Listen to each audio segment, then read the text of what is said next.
Finding mental health care in Toronto is hard enough, but accessing care that's sensitive of Muslim spirituality is even tougher. That's why one local group created a platform that provides resources specifically for this community while keeping faith at its center. Bismillah. Assalamu alaikum. May peace and blessings be upon you. This is Rue, a mindfulness app that combines psychology with Islam. Rue Care is its extension, a global directory with more than 500 Muslim therapists. Omar Khan decided to launch Rue Care after struggling to find a mental health app during the pandemic. None resonated with him as they were missing a spiritual element. Khan says many other Muslims feel this way too. We've actually found that there's a whole segment of people that exclude themselves from the benefits of mindfulness because they associate being mindful with their faith. One misconception is that Islam doesn't have much to do with mindfulness or even just mental health, but that is very much a misconception because Muslims, in fact, were one of the first ones to treat mental health and psychological disorders. All mental health care providers on Rue Care are Muslim.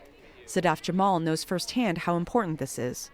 She experienced that disconnect as a patient herself. Now Jamal is a registered psychotherapist on Rue's directory. In my practice, I provide that safe space, a non-judgmental space to my clients where they can be unapologetic about their identity. And when you allow that space to people where they can be themselves, they can truly embrace their healing process. Imam Yassine Dwyer is the voice of the Rue app. He says it's all about balancing faith with doing whatever you can to improve your life. This is really what we have to keep in mind when it comes to addressing, the intersection between psychology, spiritual health, because ultimately it all leads to the same goal. Dwyer says the goal of holistic well-being aligns with Islamic traditions. But barriers to care persist, especially because of cultural stigma around mental illness and seeking therapy. Rue tries to address that alongside partners like the Khalil Center. Its clinicians were among the first to join Rue Care. Muslims will feel that perhaps their spiritual connection isn't as strong with God, and that's why they're having these symptoms of mental illness. But when it comes to a physical illness, we're more than happy to go to a family doctor. Co-founder Humaira Celebi, who studied psychology, believes Rue is closing a long-standing gap.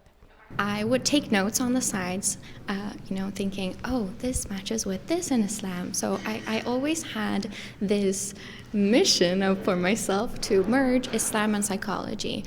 And that was just my, in my own world, my own efforts, trying to understand how this, science fits with my faith. When we turn towards our inner critic with compassion, that part of us that has been craving love finally finds resonance. Signing off, I'm Anita Lee of The Green Line reporting with City News.